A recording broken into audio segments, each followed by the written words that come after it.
السلام عليكم. حقيقة اليوم درت غندير هذا الفيديو هذا ولا هذا اللايف. اول مره غادي ندير لايف وغادي نديرو استجابه للنداء ولا تلقاو واحد العدد ديال النشطاء على المستوى ديال الفيسبوك اللي طلبوا فيه انه الناس اللي حضرات وشاركات في التظاهره ديال 20 يوليوز يدليو بالشهادات ديالهم ويقولوا شنو شافوا، شنو الروايه ديالهم والراي ديالهم في الاحداث ديال 20 يوليوز. اليوم غادي تكون انطلاقه ديال الروايه ديالي وحكا ديال داكشي اللي شفت خلقنا المدينه الشاون في اتجاه الحسيمه استجابه النداء ديال النشطاء ديال الحراك، النداء ديال النشطاء ديال الحراك ديال الحسيمه باش ان نشاركوا ونعبروا على الدعم السلمي والحضاري والراقي واللي بلادنا ممكن تقدم وتوصل يعني مغرب.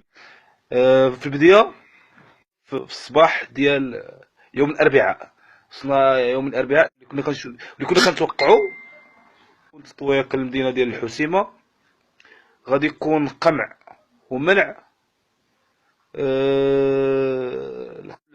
المدينة ديال الحسيمة. وصلنا لهاد الأربعاء مع 12 خلاف، يعني الوصول كان عادي ولكن الأجواء ما كانش طبيعية.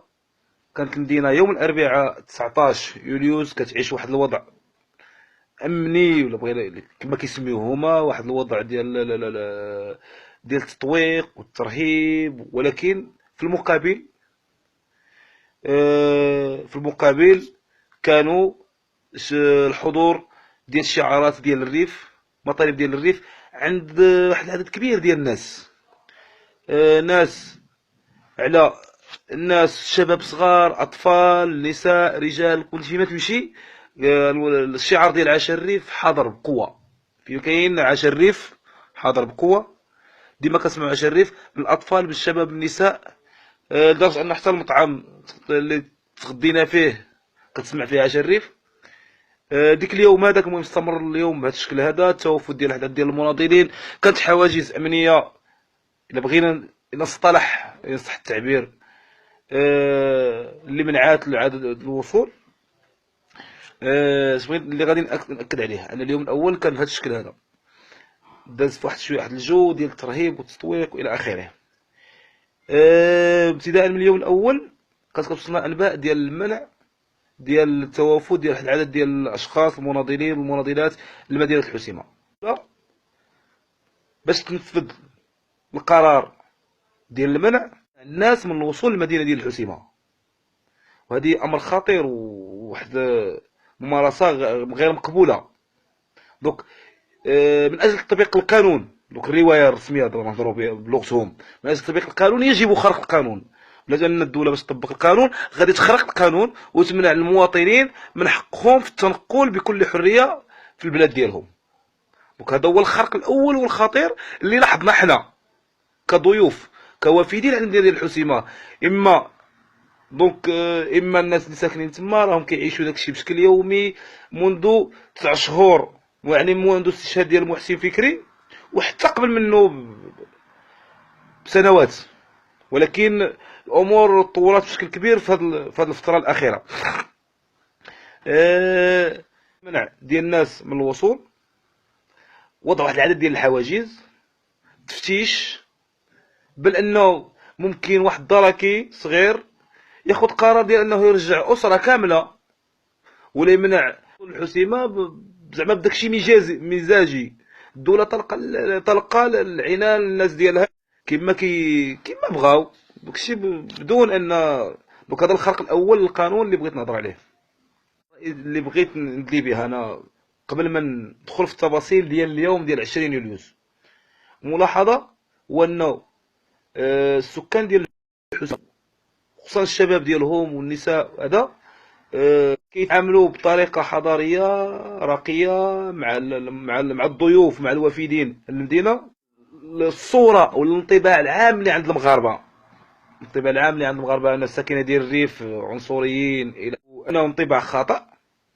كنعتقد جازما زعما انه انطباع خطا، لان هذا انا الحقيقه ما كانش عندي هذه اول زياره للريف. بقى زرت واحد العدد ديال المدن والحسيمه اكثر من مرات، واحد العدد ديال المرات. ولكن بغيت ناكد في انه اللحظه هذه انه كاين واحد الاستقبال، واحد الحفاوه، واحد الكرم ديال الضيافه. كتمشي عند مول الريستو لدرجه انه كيبدا يعطيك نصائح. سال الريستو اللي كلينا عنده، كتاكل كلينا عنده، سالينا كيقول لنا خوتي غدا باش ما تبقاش بالجوع تقداو داكشي اللي غادي تقداو داكشي اللي غادي تحتاجو، لان غدا غادي يكون الاضراب الى اخره. دوك هذه مسائل اللي بغيت الناس تشوفها وتفهمها، بغيت الناس تسمعها. كذلك الساكنه، بغيت غادي كذلك الاطفال وكلشي واحد الجو رائع ومزيان. غادي ندوز اليوم الثاني. اليوم ديال 20 يوليوز. انا استيقظت مع 10 ديال الصباح. زعما بغيت، لان جيت للمدينه بغيت نعرف شنو واقع في الحسيمه كي دايره. دونك انا استيقظت مع 10 ديال الصباح، درت واحد الجوله يعني خرجت عفوا مع 10 ديال الصباح، درت واحد الجوله في المدينه، الاجواء ديال التطويق، العسكره بواحد الشكل رهيب. كنت دائما متبع الحراك منذ البدايات الاولى فكري، وكنا كنسمعوا على الاجواء ديال العسكره، كاين التطويق. وحنا كنعرفوا الدوله ديالنا، وكنعرفوا النظام المغربي وقمعي وديكتاتوري والى اخره، وممكن ورغم هذا الشيء كامل ما كنتش وبهذه الطريقه هذه. دونك فما بالك الناس اللي ما متبعاش المساله اللي بغيت. دونك مع 10 ديال الصباح المدينه ديال الحسيمه معسكره مطوقه. فيما مشيتي كاين سيارات ديال التدخل السريع، القوات المساعده، سيارات ديال البوليس. دونك مخبرين زعما كتلاحظهم من خلال الحركات ديالهم، الشرطه فيما مشيتي. دونك المدينه ديال الحسيمه واحد الجو رهيب. ما زعما ما يمكنش انك تمشي 10 ديال المترو 10 متر في المدينه ديال الحسيمه بدون ما يكون بوليسي ولا جوج حداك. ما يمكنش تعلي العين ديالك في شي بلاصه بدون ما انك تشوف ستافيب ولا طوموبيل ديال القوات المساعده ولا شي حاجه ديالهم. دونك العادي في المدينه ديال الحسيمه، وكنهضر هادشي في 10 ديال الصباح، انك تشوف 3 4 كل ما عليتي عينك 5 موبيلات. هادشي على بعد عدد كبير ديال الساعات قبل ديال التظاهرة.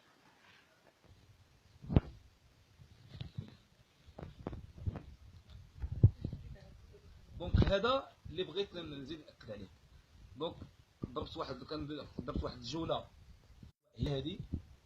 ولكن في المقابل، وهذا اللي بالنسبه لي هو اللي مهم، لان انا من المؤمنين بان الدوله ديالنا والنظام في المغرب هو نظام قمعي ديكتاتوري يرفض انه يسمع الصوت المخالف عليه. المقابل بالنسبه لي هذا الشيء اللي مهم. كاين واحد الصمود عند الناس، واحد النخوه، وهي اللي مهمه، واحساس قوي بالانتماء، قوي بالانتماء لديك الارض، وقوي بالانتماء للوطن. واحد الاحساس كتشوفوا كتلمسوا من خلال النبره ديال الصوت، من خلال الطريقه ديال الناس كتحس بحبها للبلاد وقدرتها واستعدادها للتضحيه. وهذا الشيء هذا ما كنهضرش على واحد الوقيته زعما بعد العدد. نعرفوا حركات وديناميات اللي في المغرب يقدر يكون واحد الفئه صغيره، فئه ديال رجال التعليم مثلا في شي ديناميه معينه، فئه ديال المعطلين، ديناميات مثلا ديناميات فئويه. هذا الشيء ديال الحراك ديال الريف هو حراك ديال الساكنه كتسمع من افواه ديال الناس كامله الى اخره. دونك هذا هو القوه ديالو. بالنسبه لي هذا هو اللي مهم. الناس قويه، الناس صامده، بل ان الناس من كثر داك الشيء ديال ديك العسكره ما بقاش كتنتبه ليها. دونك كاين الناس من قوه الحضور ديال العسكره ما بقاش كتعيرها شي انتباه، لدرجه انه الدراري حتى الاطفال، واحد المشهد اللي واحد الطفل صغير مع ديك شويه ديال 10 ونص 11 لارو غادي كيلعب هو شي صحابو جوج، غادي كيتمشى وبان لهم شي سيستافيك ديال التدخل السريع دايزه وسط منها، وزعما كيجريو عفوا قدامها، وكازين الشعب لازم يبقى معاه شريف غاديين كيجريو بواحد الطريقه، وصلوا للراس ديال الزنقه، وقفوا عا شريف ومشاو. دونك هذا المشهد هذا، وهذا الانتماء، وهذا الحب، انا بالنسبه لي للبلاد والناس للتغيير والحق، انه الناس تحقق شي حاجه لمدينتها. دونك انا بالنسبه لي هذا هو اللي مهم، وهذه هي القوه ديال الديناميه ديال مدينه الحسيمه. دونك كنقول النهار وصلت ديك 12 ديال النهار، الحدود الوحده ديال النهار، كنت مشيت لواحد القهوه اللي قبال الساحه ديال الشهداء، الساحه الرئيسيه بالنسبه لساحه الشهداء كيعرفوها الناس ديال المدينه والنشطاء. الساحه الرئيسيه هي اللي هي الساحه الرئيسيه اللي كاينه في المدينه ديال الحسيمه. التطويق بدا 12 الوحده، راه الساحه ديال الريف مستحيل انك تدوز فيها، ممنوع، التطويق رهيب. بحدود الجوج مع الجوج، الوحده ونص، مع ديك الوحده ونص الجوج بوليسي.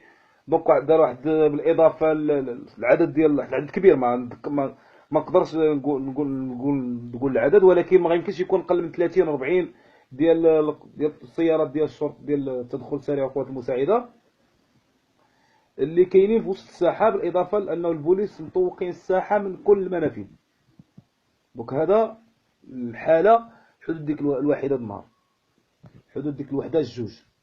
دونك استمر هذا الجو ديال الترهيب الجو ديال الترهيب والتضييق طيله اليوم. مشات الامور بهذا الشكل هذا. غادي نهضر من ديك الوقيته ديال اللي قبل الخامسه مساء، الخامسه مساء تقريبا اللي بدا الاحتجاج، بدا الشكل الاحتجاجي مع الخمسه. قبل الخمسه واللي الحاله مهمه هي، وخاص الناس توقف عليها، وهي من ضمن الديناميه ومن القوه ديال الحراك ديال الحسيمه، هي الاضراب العام. كيفاش؟ ديك الوقيته ديال 4:30 ل5 كلشي كيسد، المحلات، المقاهي، الاوطيلات، واحد الحاله، لي ريستو، كلشي، الحوانت، حتى هما الميسات ديال الطبالي ديال الكارو تا هما سدوا. هاد الحاله هذيك دفعات الناس. دونك النشطاء بداو كيتحركوا على المستوى ديال المدينه. حدود الخامسه مساء بدات اول الاشكال الاحتجاجيه. انا صدفه واحد الوقيته غادي كنتمشاو، لان قبل الخمسه كنتسناو كما قالوا لنا راه الشنطان غيبدا الشكل وغنبدا نحتجو. واحد الخمسه، واحد الوقيته بدا الشعار، كنسمع الشعار في واحد الجهه توجهنا ليها، بدينا غاديين في التظاهره. المسيره بدات المسيره، ما كتعرفش كيفاش غاديه الامور، كاين شباب منظمين بواحد الطريقه، داكشي كما كنقولوا ماشي كما مولفين في واحد العدد خاص اللجنه ديال التنظيم، هذا داكشي بشكل اوتوماتيكي كيتفرز. الناس شي اللي كينظموا اللي كيديروا الشعارات. واحد الوقيته لافته كتطلق في المقدمه ديال المسيره، وبدات المسيره اللي من بعد انا حتى من بعد هذا نعرف انه هذيك ماشي المسيره الوحيده اللي انطلقت في ديك الوقيته هذيك. دونك هذا العدد كبير، هذيك مسيره بالاضافه للمسيرات وحدين اخرين اللي انطلقوا في نفس الوقت في واحد العدد ديال الاحياء والاماكن مختلفه من المدينه ديال الحسيمه.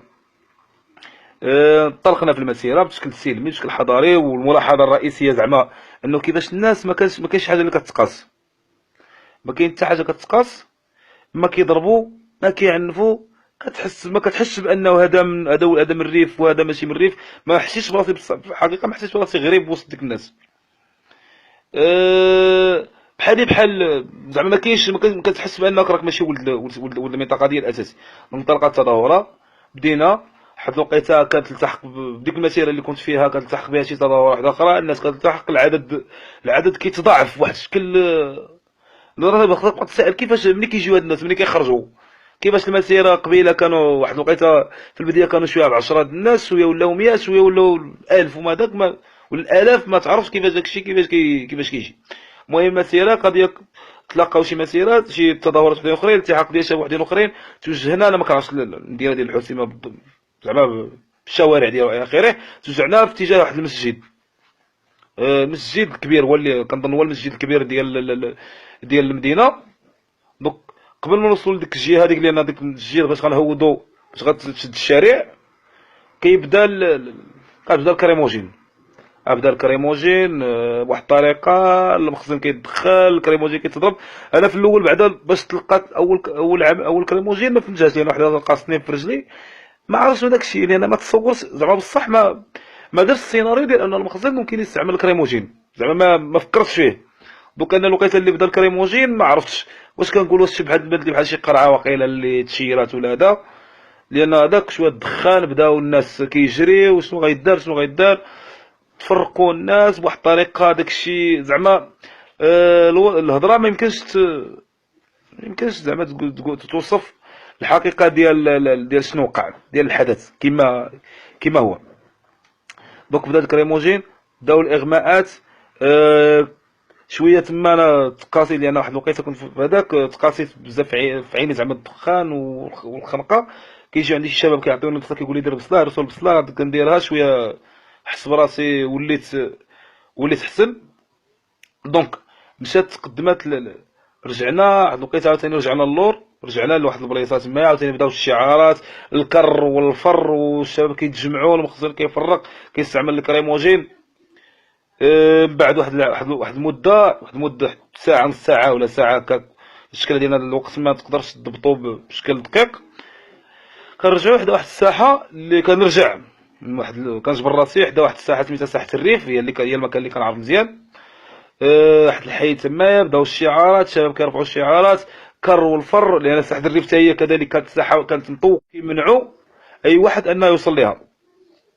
هذه المساله هذه، دونك رجعنا تما لساحه الريف، بدينا كنرفعوا الشعارات تقريبا واحد 100 الناس تمايا في هذه البلاصه هذه، وما عرفتش انا وما كنعرف ما عرفتش شنو واقع في الباقي د المدينه. دونك رفعت الشعارات، بدات الشعارات واحد الوقيته كتحرك،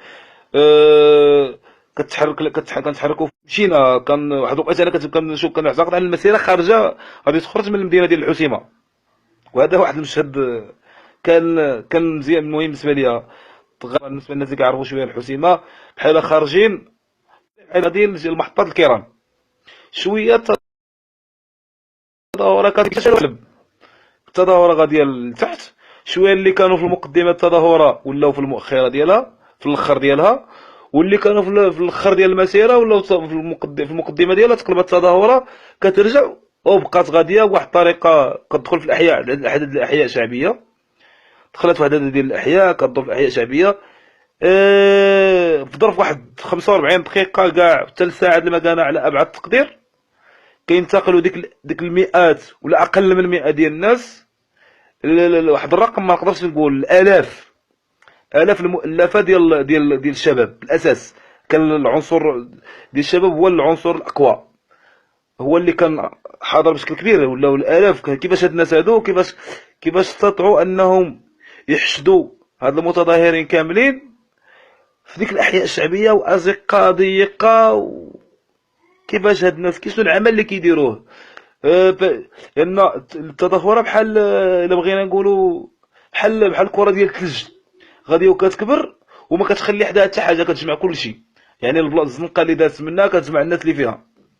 وواحد الحاجه عاوتاني حتى هي اللي لاحظتها تما، هي انه الزغاريد ديال النساء، الشباب غاديين كيرفعوا الشعارات، وحتى النساء اللي كاينين في الديور وداكشي، الناس كيزغرتوا فرحانين سعداء، عندهم واحد اللحظه ديال الانتصار، واحد اللحظه ديال النشوه.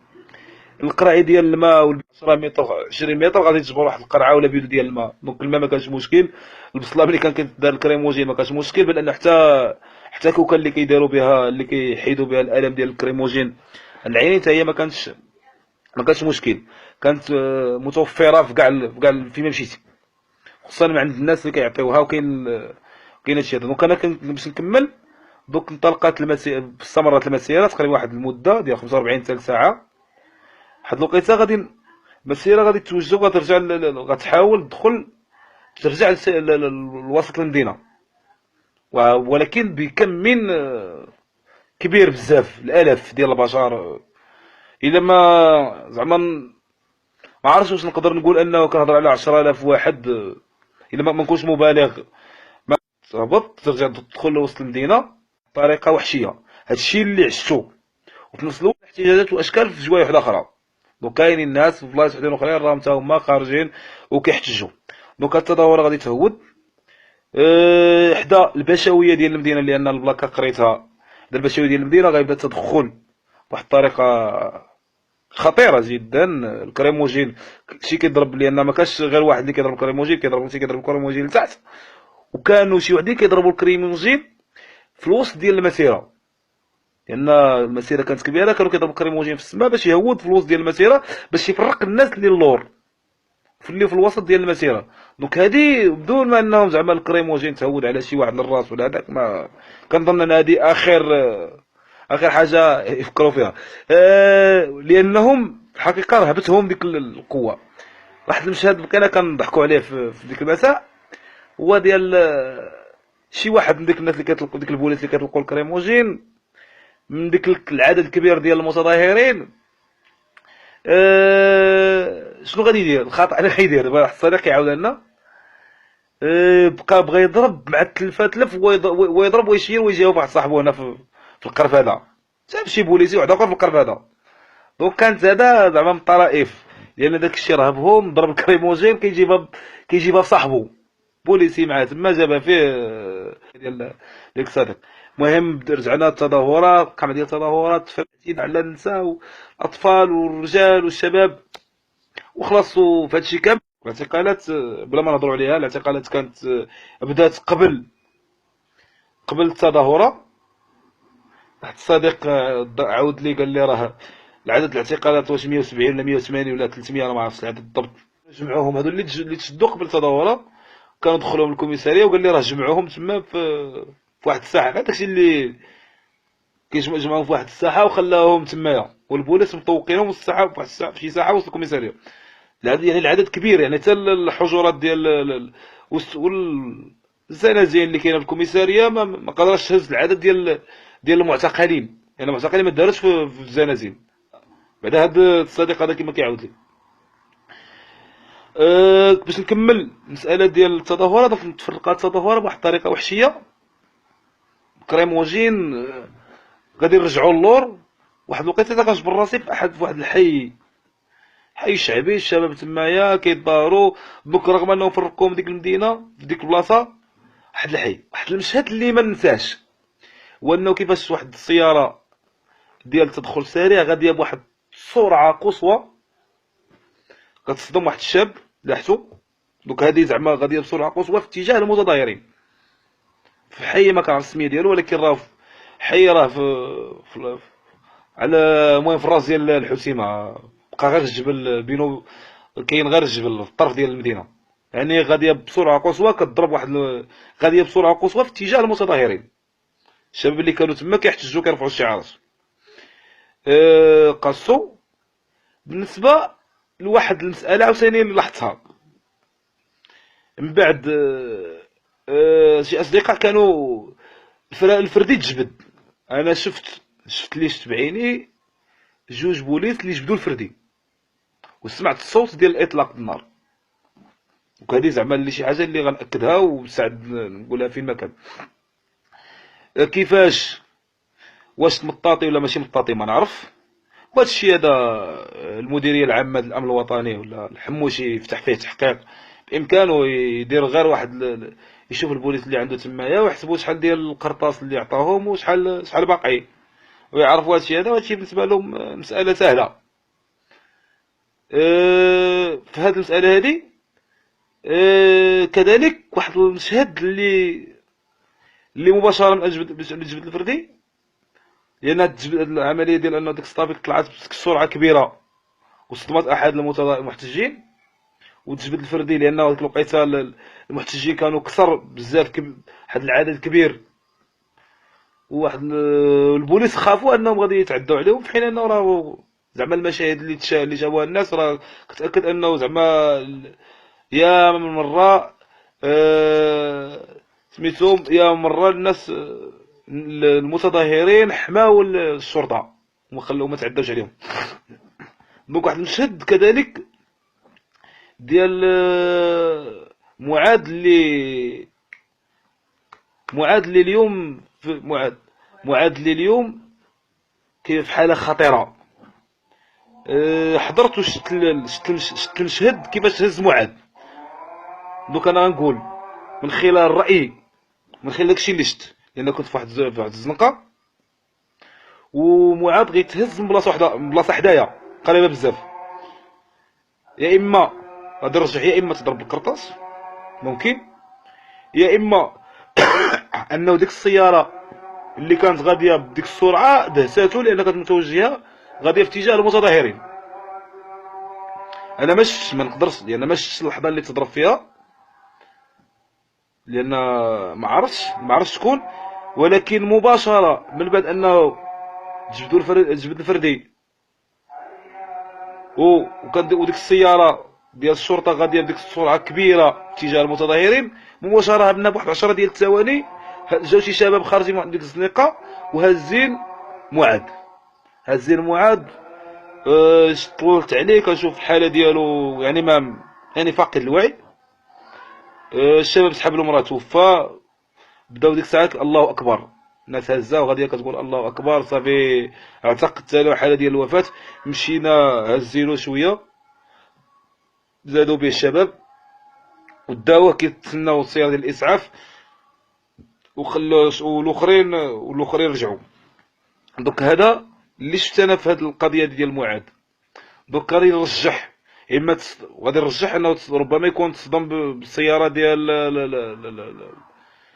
الشرطه اللي كانت غاديه في اتجاه المتظاهرين، ماشي غير في اتجاه المتظاهرين باغا تصدمهم عن عمد. لان ماشي، لان ما كانش، لان الزنقه هذيك ما كتخرجش، الزنقه ما كتخرجش، يعني الزنقه يعني ماشي مطويلاش، لان غاديه الزنقه الاخر ديالها كاين الجبل، يعني ما عندها فين تمشي من تما، وغاديه بواحد السرعه قصوى. دونك هذا المشهد هذا المشهد اللي بقى علق بدماغي، نكتشف انه راه كاين واحد السيد، راهو اللي ما كنتش انا عارف سميتو بعدا معاد. الصور ديالو عاد عرفت انه هو اللي تهز حدايا، هو داك السيد اللي تهز حدايا. بغيت نزيد نكمل. دونك حنا سالت هاد الشيء هذا، تنتقلنا من ديك الحي، دونك بقينا غاديين دوزنا ديك المساء كامل بهذا الشكل هذا، تظاهرات كتنطلق هنا، احتجاج هنا. كيبداو شويه ديال الشعارات، كيحاولوا يدخلوا الشباب للمدينه، كيطوفوا في الركوب، واستمر الوضع بهذه الطريقه. دونك هذا اللي غادي نزيد نهضر فيه، هو القوه والاصرار ديال ساكنه المدينه. القوه والاصرار ديال الساكنه اللي لاحظتهم هو ان واحد بزاف الناس باغيه تحقق المطالب ديالها، الناس مؤمنه داكشي اللي ماشي حركه فئويه ديال واحد المجموعه ديال الناس. وهذه هي عفوا هذه هي القوه ديالها. دونك المساله اللي هذه اللي مهمه، وهذه هي الحاجه اللي غتخلي الناس تخلي اللي هي الضمانه الرئيسيه لان ديك الناس يحققوا مطالبهم واكثر، يحققوا كرامتهم، يحققوا انسانيتهم، يحققوا انتمائهم. واحد الخطا اللي درتو عفوا قبيله، قلت موحد عفوا، كنهضر على عماد العتابي، اللي هو الشخص اللي شفت بعيني تهز حدايا. عفوا قلت معاد. انا نكمل. دوك انا هو ديال الديناميه هي انه الناس مؤمنه بمطالبها، هذه مساله رئيسيه، وانها عند واحد الفئه ديال الشباب ولا واحد الفئه معينه عمريه ولا عندها انتماء اجتماعي. الا ما نقدر نقول 95 او اكثر ولا 99 في الساكنه ديال المدينه باش ما نكونش اطلاقي كاع. دونك هذه هي الضمانه الرئيسيه اللي ممكن اللي غتخلي هاد الناس يحققوا مطالبهم. دونك هذه ما كنهضروش على شي مطالب معطله كي دايره. التكلفه الماديه، الدوله كان ممكن تحقق هاد المطالب هذه. التكلفه الماديه ديال القمع ماديه، كنقول بلا ما نهضروا على التكلفه السياسيه، التكلفه الماديه ديال اللي كانت اللي ممكن تكلف الدوله باش دير هاد المطالب، تحقق بها هاد المطالب. وسيرتو ان من ضمن المطالب واحد العدد ديال الناس كطالب بالشغل ولا كطالب باحداث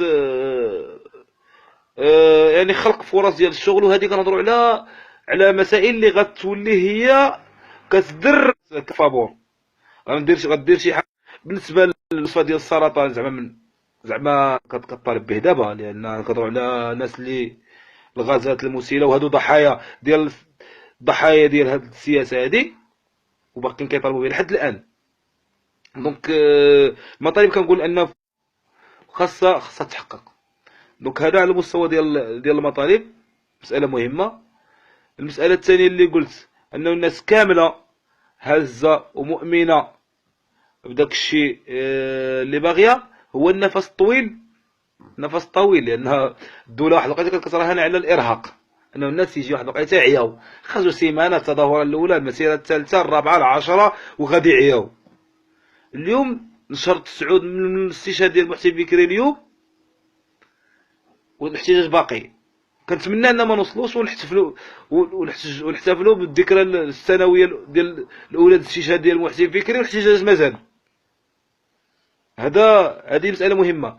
واحد المساله واحده اخرى اللي بغيت الناس يسمعوها مزيان، هو انه دابا هذا النظام في المغرب 58 الاحداث ديال 59 و84 واحداث اخرى، جا محمد السادس وقال لك نديروا الانصاف والمصالحه.